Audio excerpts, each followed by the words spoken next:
By 1995, George W. is living here in the Texas White House. He's governor of the Lone Star State, but he wants the bigger house. It's an ambition that's in his blood. His march on Washington in 2000 would require him first to capture the Sunshine State.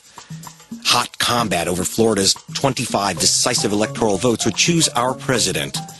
I flew south for BBC TV to find out how George Bush took Florida away from Al Gore by the unbelievably tiny victory margin of just 537 votes. At least that's the official count. And it doesn't hurt that the man who's in charge of the count is also named Bush.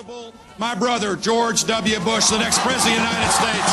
Governor Jeb Bush promised Florida to his brother, as did this woman, who also swore to deliver the state, Katherine Harris, both Florida's Secretary of State in charge of the vote count and chairwoman of the George Bush for President campaign.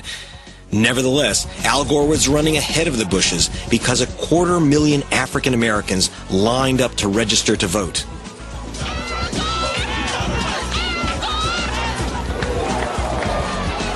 It's going to be a close race, very close race, yeah. It's hard to tell. Flip a coin.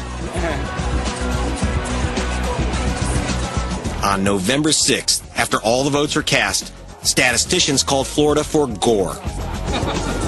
Most voters in the state told exit polls they voted for Al Gore, but the Bush family remained strangely confident. Now, why did George W. grin and ignore the exit polls? I don't believe that some of these states that they've called, like Florida, I just don't believe we've got enough evidence to be able to call the states. We're doing better than we thought, and but I feel fine. But what made George feel good made America feel ill. The vote count was a shambles. Machines failed, chads fell, and thousands of ballots piled up. The public was fed up. The race turned on just dozens of votes, yet incredibly, by the stroke of a pen, Katherine Harris orders a halt to the ballot count. In all, 179,855 ballots were never counted. And here's the key. More than half of those not counted were cast by black voters. In fact, in Florida, an old Jim Crow segregation state, the nasty little secret of Jeb Bush's government is that, according to this U.S. Civil Rights Commission report, a black person is 1,000% more likely to have their ballot thrown out, not counted, than a white voter.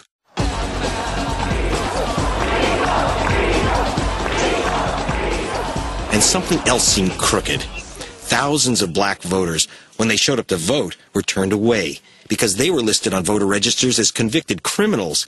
But were they? I met with Willie Steen. Like 94,000 others, he'd been tagged a criminal. He was not allowed to vote in Florida because Jeb's elections officials said he was a felon. So, Willie, fess up. Are you a criminal? No. No criminal at all. Never been convicted of any crime. But they had you down as a felon. Yes, they did, but not me. Wrong person. I never been arrested in my life, you know. Was in the military for 4 years. Got out of the military, been in the medical field ever since. I mean, you can't even work for a hospital being a convicted felony. And I was in the Persian Gulf War in '91. Fought in the war, so, you know, it's pretty screwed up how they did me, but what can I say? Tampa elections supervisor Pam Iorio. If you, in error, remove even one person from the voter rolls, it's of tremendous significance.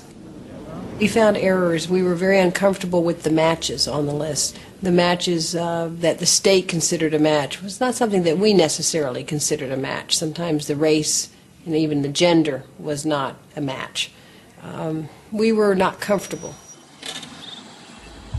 Using some legal snooping techniques, I was able to get into Florida's computers and cracked open the files that named Willie Steen and other black voters as criminals. From Katherine Harris's elections office, I decoded this list of 57,000 names of convicts matched to Florida voters. Thomas Alvin Cooper is convicted in Ohio. He's a white guy. Thomas Cooper of Florida loses his vote. He's a black guy, and he's listed for a date of conviction of his felony, January 30th, 2007. All it is a people who have names similar to someone who's been convicted somewhere in the United States of a crime. 95% of them are completely innocent, should never have lost their vote. How did you feel when they said you're a criminal? Well, for one, I was upset, I was ashamed, with 40 people around. It made me feel real bad. And I'm just hoping that I get a letter stating, hey, you can vote again, Willie. But Harris never sent the letter, although the state admits Willie is innocent. I really feel that it was bad, for African Americans. But, hey, what can we do sometime? Here's William Osteen, matched to Willie Steen of Florida. Over half of them are black. Almost every black person voted for Al Gore.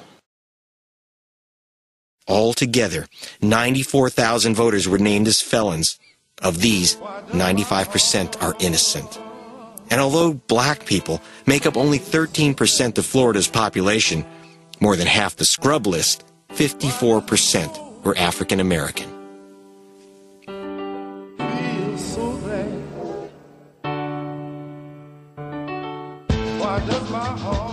I flew to the state capitol, to Governor Jeb Bush's office tower, to find out who came up with this fake felon list that elected our president. All those innocent black voters, thousands who lost their vote. Was it just a coincidence? Not according to this document, which fell into my hands, which proves that the election was signed, sealed, and delivered long before any ballot was cast. The state hired a company called DBT Choice Point.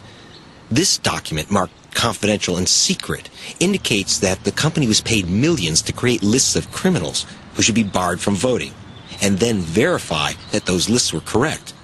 But Florida state officials told Choice Point not to bother verifying the names, despite Choice Point warnings that it could mean thousands of innocent people would end up losing their vote.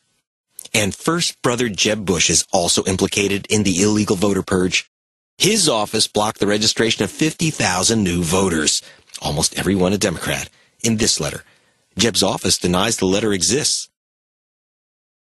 At the heart of the felon fix is this man, Katherine Harris's aide, Clayton Roberts, Harris's director of elections.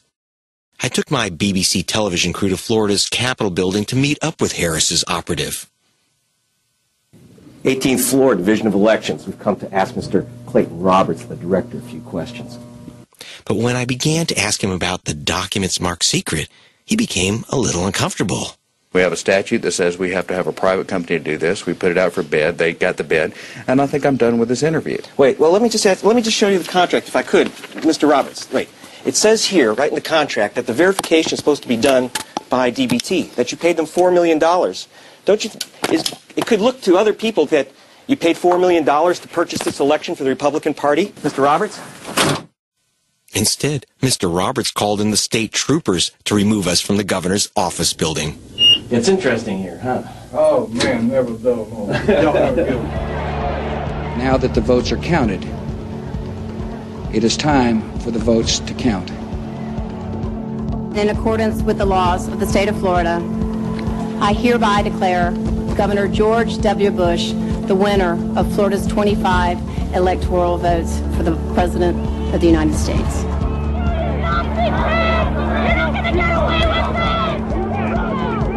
I wish to point out that our American democracy has triumphed once again.